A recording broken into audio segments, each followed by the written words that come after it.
നമസ്കാരം, സഹ്യ ന്യൂസിലേക്ക് സ്വാഗതം.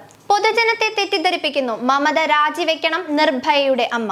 ആർജിക്കാർ മെഡിക്കൽ കോളേജിലെ വനിതാ ഡോക്ടറെ ബലാത്സംഗം ചെയ്തു കൊലപ്പെടുത്തിയ സംഭവത്തിൽ ബംഗാൾ മുഖ്യമന്ത്രി മമതാ ബാനർജി ജനങ്ങളെ തെറ്റിദ്ധരിപ്പിക്കുകയാണെന്ന് നിർഭയയുടെ അമ്മ. ബംഗാളിലുണ്ടായ അക്രമ സംഭവങ്ങൾ കൈകാര്യം ചെയ്യുന്നതിൽ മമതാ ബാനർജി പരാജയപ്പെട്ടെന്നും അവർ കുറ്റപ്പെടുത്തി. കുറ്റക്കാർക്കെതിരെ നടപടിയെടുക്കേണ്ടതിന് പകരം ജനങ്ങളെ തെറ്റിദ്ധരിപ്പിക്കാനാണ് മമതാ ബാനർജി ശ്രമിക്കുന്നത്.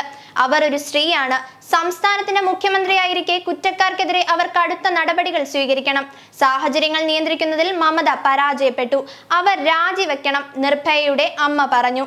രാജ്യത്തെ വിവിധ ഭാഗങ്ങളിൽ ഇത്തരം ക്രൂരകൃത്യങ്ങൾ ആവർത്തിക്കപ്പെടുന്ന പശ്ചാത്തലത്തിൽ കോടതികളിൽ നിന്നും ബലാത്സംഗ കേസിലെ പ്രതികൾക്ക് ഉടൻ ശിക്ഷ നടപ്പാക്കുന്ന കാര്യം ഗൗരവമായി പരിഗണിക്കണമെന്നും അവർ ആവശ്യപ്പെട്ടു.